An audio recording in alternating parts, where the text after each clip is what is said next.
Trustees meeting in the Skakit room. We're still waiting on one more member to maybe zoom in so that we can do our one vote, but otherwise what I'll do is I'll skip over our minutes so we can keep on moving ahead. Wondered if there's anybody for public comment who'd like to make any comments. I'll make one small comment. Welcome to Michael Herman, our new liaison from the Select Board. Kevin has been our liaison for a very long time. How long do you think, Joan? Since before? 6 years. Yeah, at least. So, big shoes to fill. It is. But welcome aboard and thanks for joining us. Thanks for coming to the meeting. Always means a lot. Anybody else for any public comment? Okay. Seeing that, I'll move on to the trustee chair report and we'll go back to the minutes in a couple of minutes. I've got a few things to talk about. I'll start with the fun stuff. The 4th of July parade is coming up fast on Friday and Snow Library is registered again. My family is very involved in the effort. We're going to be driving our truck and we've got various banners and things that will attach to it, including a very large stuffed shark, which is one of my children's toys. He thought it would be very interesting if he was waving it around in the back at people as he threw candy out. But I said, no, we can't do that. We have to attach it somewhere. Looking forward to the parade. Bill has said that he's going to join us. Is that still the case? Great. And Allison Reiling will be. Oh, with us as well? Yeah, she's holding the banner on the other side. Oh, good. Great. Yes. Thank you so much. Yes. Cheryl is going to be riding in the back with her 2 grandkids. And then one other community member might be riding with us or walking with us who just really loves being in the parade and loves the library. So we've got, thank you so much to the generosity of the Friends of Snow Library. We've got about $150 worth of candy put together, which is more than we've ever had, and I've kept my kids out of it, which is amazing, because last year they got into it and then the ants showed up, and I was like, this is a disaster. I can't think of anything else about the parade. Is anybody else going to participate? You're with the Pride group, I'm with the Pride group. Right. Okay. I think I remembered everything about the parade stuff. I think it's just really important for us to have our name out there, and it's so nice when we're driving through and people recognize Snow Library and they always say, oh, we love Snow Library, and they cheer. It's great, you know? I know that we don't have a fire truck or anything really fancy, but it means a lot. Any comments or questions on the parade stuff? Okay, now I'm going to turn to the topic of the article that came out this week in the Cape Cod Chronicle about the federal cuts. It was a good article, I think. It covered multiple towns. I think it was thorough. It's the first time the Chronicle's written about this topic. One of the small challenges that we faced is that the town manager's office decided not to have Tavi go on the record. I went on the record a lot, maybe too much, but the reporter Ryan Bray made a comment in the piece about Tavi not going on the record. A couple of other library directors did go on the record. I had a conversation today with Amanda Converse, the public information officer, about the whole thing, and I think it was a good conversation. It was definitely positive. I think that it's difficult when we're in situations and dealing with such sensitive political topics. I think that as an elected person, you know, we can get up there and say things that it's much more difficult for somebody in town hall to say, and I think that a few experiences in the recent history were a challenge for the town in terms of a different media outlet going too far relative to what they said they were going to talk about. I know that's very gray what I'm saying, but you know, essentially, I'm glad that we have a good relationship with the Chronicle, but I do think that this topic's not gonna go away. It's gonna come back up again and again and again. It's gonna have quite a long shelf life, and I think it's very important for us to weigh in on stuff. Do the other trustees have any comments about this situation? If anyone wants to Or see copy, a of copy course. of the article, I have it here, so. Anybody else in the audience have any comments about? Okay. And I think that, you know, I think it's really important for us to keep that communication line up. You know, whenever something happens, Tavi is so good about making sure that we know. But whenever you've got volunteers and you've got staff, it's easy for people to go in different directions. And hopefully my taxes won't get severely audited this year as a result. I have a question. Is the divide viewed as a sensitive topic, you know, what happened because of the political divide in all towns, including this one? And this came from the White House, you know, originally. So is that one of the reasons that it's difficult to talk about?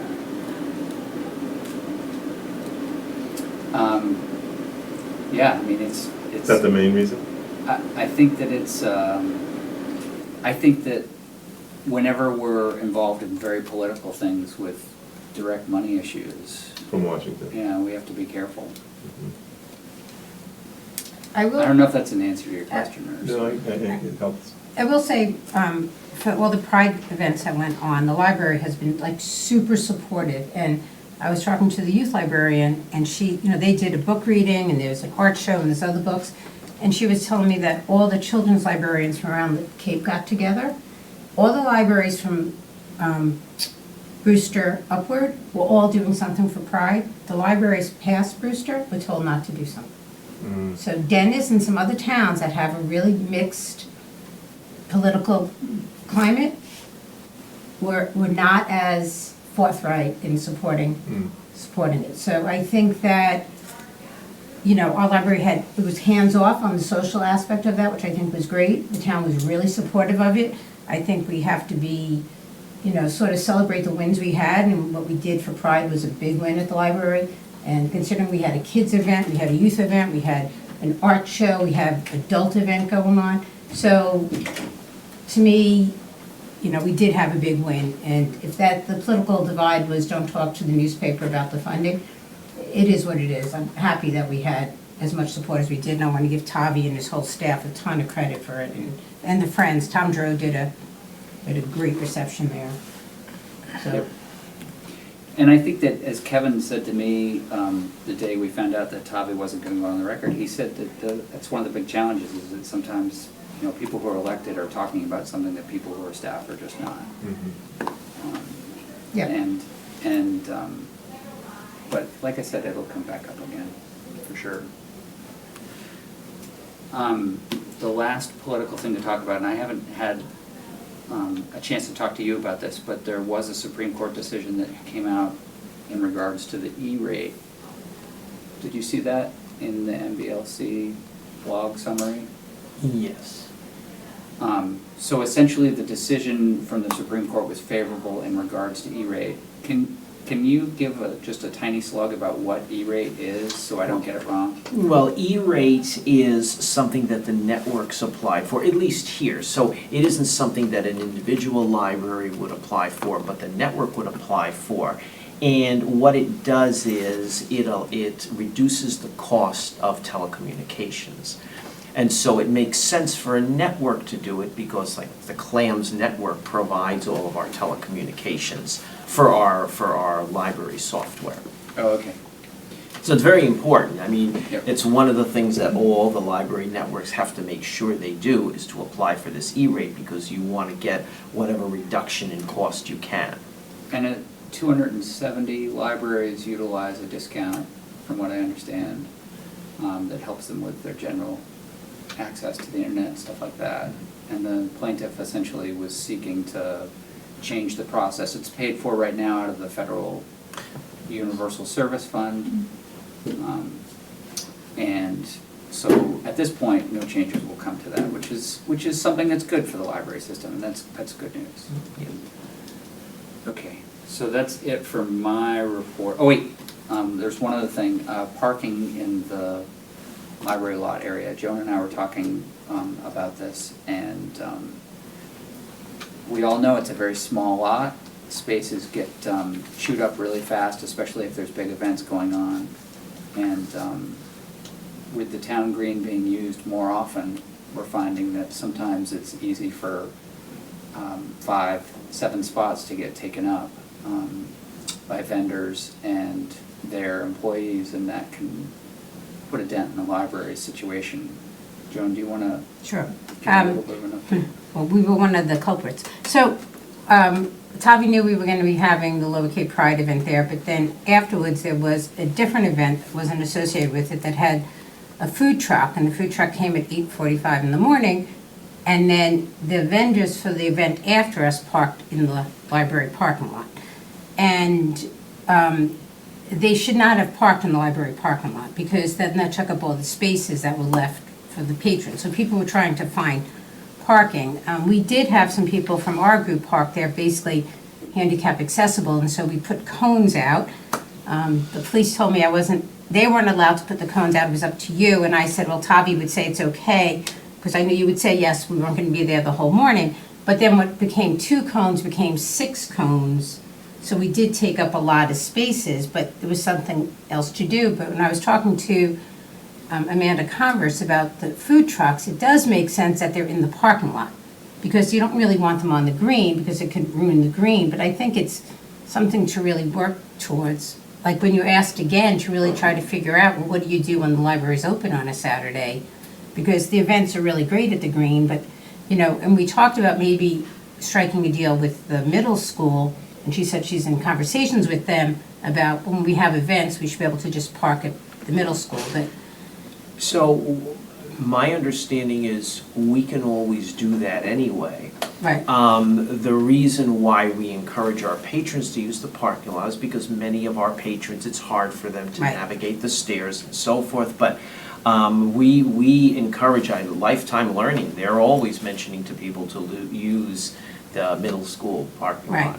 I think the question, Tavi, is we have more events on the green, which they're trying to have, more spaces could get taken up with food trucks, and there might be on a Saturday, and then where do the patrons park? But I think it's worth a conversation with Amanda Converse about how do we manage this all? Because you want to be a good steward to the town and have the events easily take place and not rip up the green potentially, but then what happens if you block all the spots? Or if the vendors that are taking part in it park in the lot? But I think it's worth a conversation with Amanda of how do we make it work for the library and for the town, because it's really the only space we have. So 2 events in a row maybe applies a Well, little bit like more of the a event's gonna challenge. come back in October, right, to do the big weekend for October, the Friday night, but it's a nighttime event, so that's not a problem. It's only if it's a Saturday, I would say, or during the day, that you probably would have to give some thought to about blocking spots for the library patrons or something like that. It's just a thought. Okay, or making sure that the communication is good with the organizers so that they know. Right, and not maybe to it's do it. just, right, Amanda just needs, like, you didn't know the food truck was gonna be there at 8:45, because the application said 1 o'clock.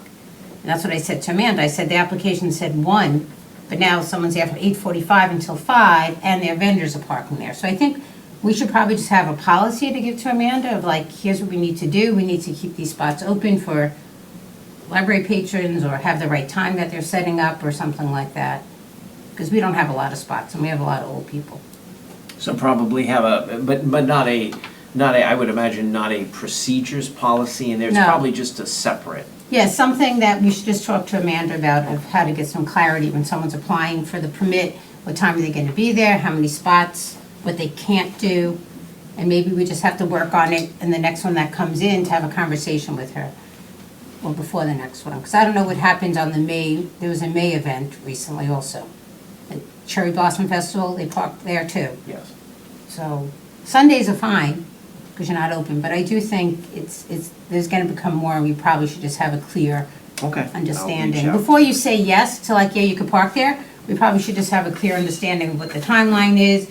Because then, you know, the bathrooms get used more, you know, does a janitor have to come? Like, let's really think about what the library needs if all of a sudden it becomes an access point for the events. I mean, the library has always been concerned in supporting town-sponsored events and so forth, because we want the town to support us when we're doing things. So Right. that's why we've always kind of been open and fluid, and people have found parking spaces, but again, these events have been larger Right. than the ones we're used to, so. I think we Right. need a bigger lot, a bigger building.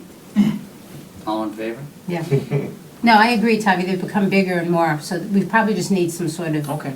you know, we I'll could just reach get out with to them. Amanda and just try to figure out what's the right communication and the leeway and how do we make sure the spots are left for library people. Or maybe whoever's throwing it, if they need to donate to the Friends, or they need to donate to the library, or they need to help, you know, fund a janitor, an extra janitor for the day or something. Okay, thanks. Okay, moving on to the financial report. I know, Bill, this is only your second time doing this. Oh, Bill, this is Brand yours?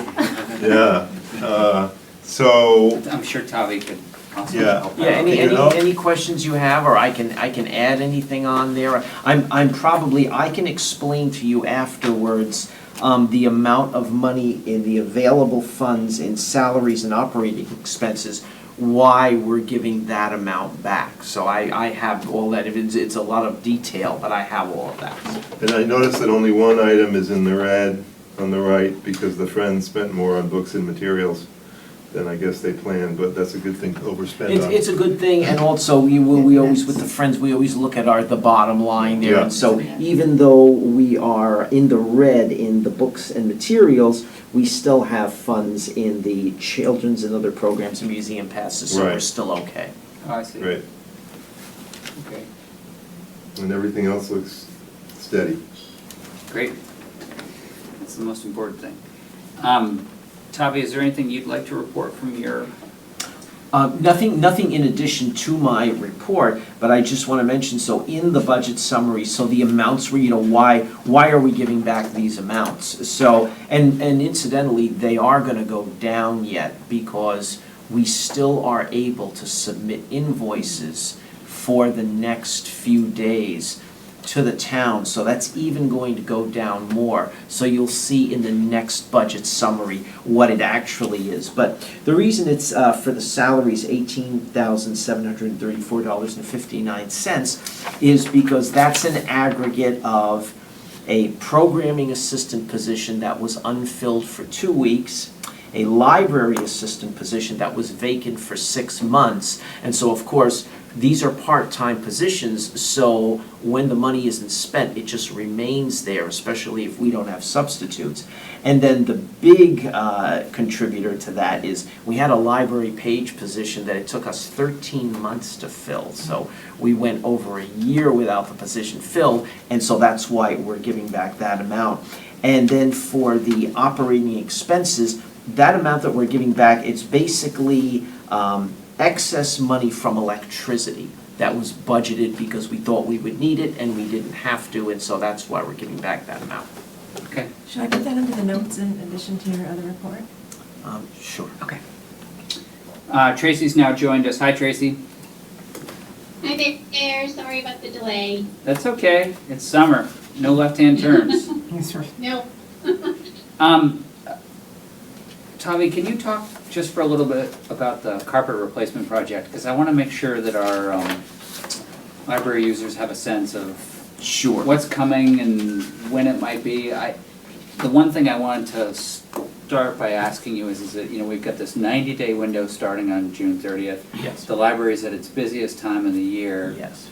Right. And Are you going to get some sort of notice a week ahead of time? Yes, I am in contact with Ron Collins all the time, and he said we would be given plenty of notice.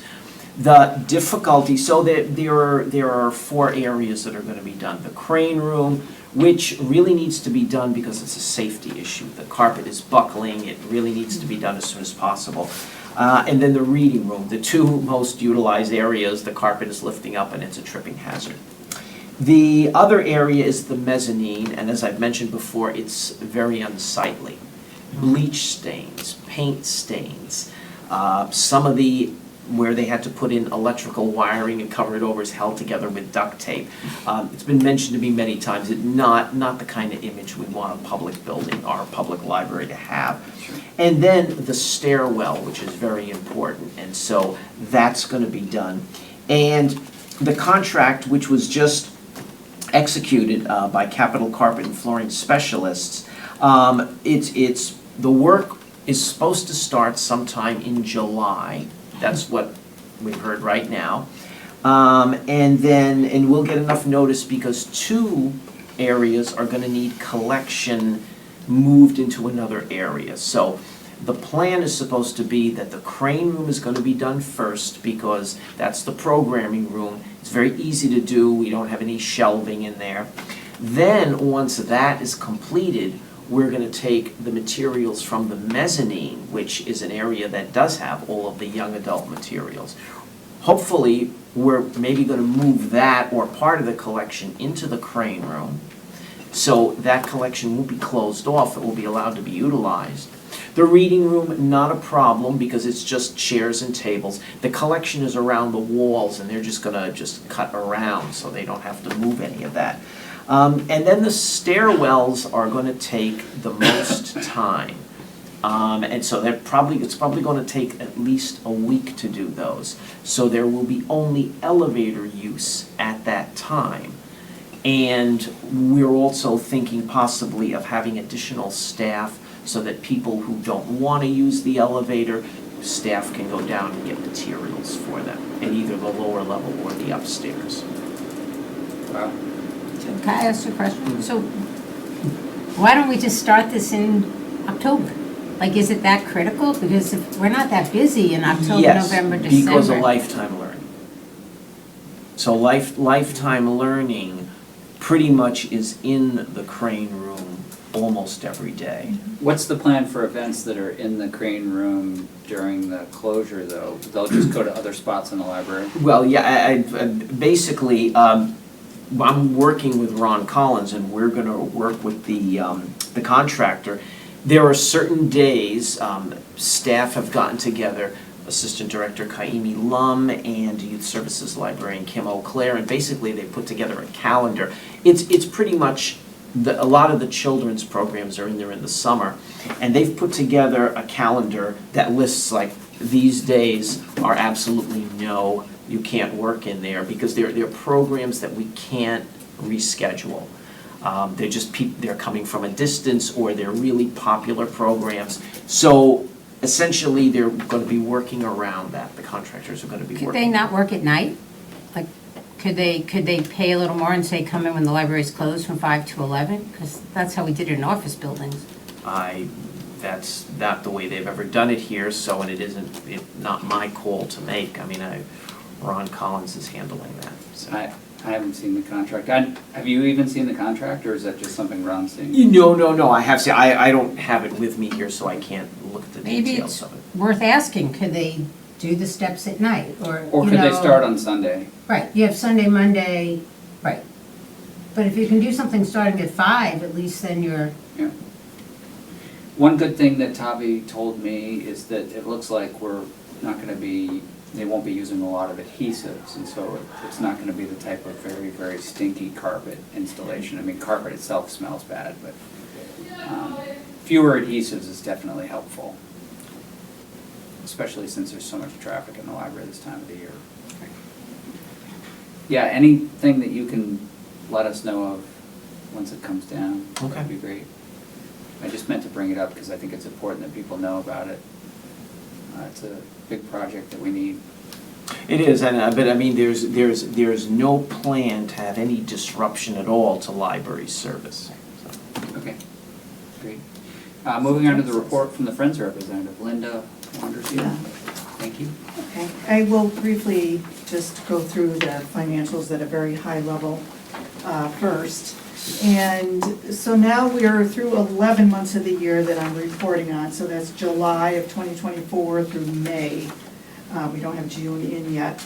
So it's 11 months out of our 12-month fiscal year, and we're about 160,000 in revenue, which, as compared with the previous year, we did 160,000 for the entire year. So we're going to exceed last year's in gross revenue. And a big piece of that was we got a stock gift of about $11,000 from a patron that lives in Wellfleet. And that was, you know, a really nice boost to our income and a great example of, it's not, you know, we take any type of gift, whether it be stock or, you know, and we're able to accommodate that. So that was a nice bump in our revenue. And that was done back in January. Our contribution expenses so far this year have been about $53,000 thus far. So those are all the things, you know, similar to what you see on Tavi's report here. Our operating expenses run about $37,000 so far. That's very comparable to previous years. And right now, our net income is about $69,000. So we're basically, you know, exceeding what we have in every previous year, and we continue to do that, and it's makes it to be a pleasure to be the treasurer because it's very well supported by the community. The President's Report, there was the Donald Baker Poetry Celebration back on June 10th in the Crane Room. That was a great success. There were about 15 students who read their poems, and they had the middle school string quartet play during the event, and there were over 30 parents and other guests who attended. Many years back, we were given a donation specifically to support poetry celebrations, and this just, I think this is kind of the end of it. That we're using up here that to support some of the gift cards and things that we give the students. So apparently that was very good. Were you at that? I heard it was good. But It was very good. They Yeah. came in early and they were setting up, and there was music there. They were Yeah, playing. that was the string quartet. Yeah, from that. very, very nice, very Yeah. nice. Also, Tracy attended the opening ceremony of the field days for the Orleans Elementary School. This was on June 11th. And so she had a video that she showed at our last board meeting where all the kids were singing Time to Shine, which was the song that the fourth graders wrote with David Roth. And David Roth is a singer-songwriter that the Friends paid for as part of the Brotherton grant that we got last year.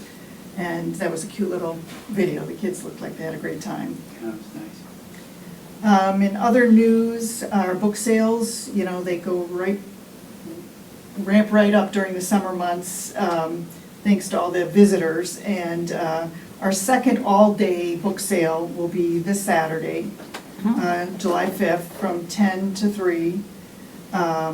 Weather permitting, we'll be outside, otherwise they'll be in the Crane Room, but it looks like outside will be good. Our membership drive, we usually get everything out in June. It's running a little behind schedule, so you'll see the membership letters going out in the mail in the next couple of weeks. And also, as I mentioned, Allison Riley she'll be walking with you on the July 4th parade with the banner. And just one last thing, which may have been mentioned last time, I'm not sure, that the Friends Board still has 2 vacancies. One will be for vice president, that's Tom Genero. His term is up. And we have also a member at large opening. Joni Smith is moving from member at large to secretary. So we have her position opening up. And those positions will be advertised in the membership letter in addition to our other volunteer opportunities. So, Great. and that's about it. Thanks so much, Linda, and thanks so Sure. much for everything that the Friends does to support the library. We wouldn't be able to Our do pleasure. so many things without all your help. Our And, pleasure. you know, the library attendance, annual attendance is closing in on 100,000 people a year. And Wow. it just represents a booming sector of our community, which is so important as we talk about the new library project and what we'd like to continue to move towards in our community.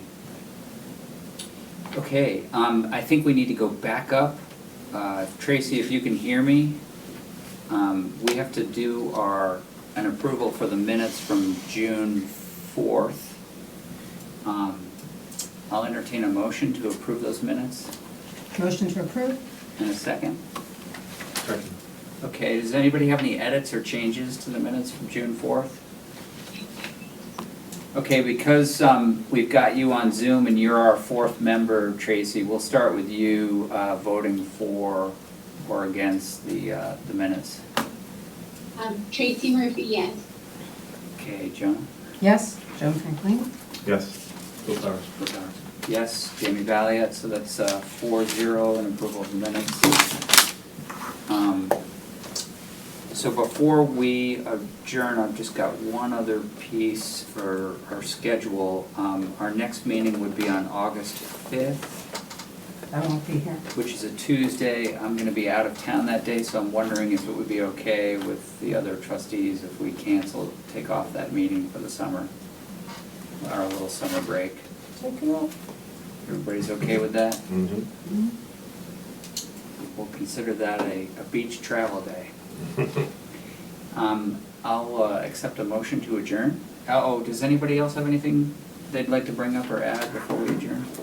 Quick question, Jamie, could you say what's the difference between unrestricted balance and restricted balance on these trust funds? I can answer it. So, restricted balance means that there's a certain portion of the trust fund that cannot be used. So it remains there a certain amount. So, for example, if you take a look at that page, so just the one on the top, so the Pershing Trust, so $500 is unexpendable, so you can't use that amount. You can use up to that amount, but you can't use that amount. Okay. And that was specified in the will, the document that set it up. Thank you. So wait, I have a question. Why did we get all these these numbers? What's in each? Were we supposed to discuss this? No, it wasn't on the agenda. The last meeting, it's been a while since we had trust fund updates. And so it was decided the last time that I would provide numbers, but in fact, it's not that far off because we haven't gotten any new trust funds. So really, the difference between the numbers this year and the numbers last year are the interest that all of these trust funds generate. The only difference is that the special revenue accounts, because they are not trust funds, they do not generate any revenue. Okay. And they're revolving. Great. Any other questions?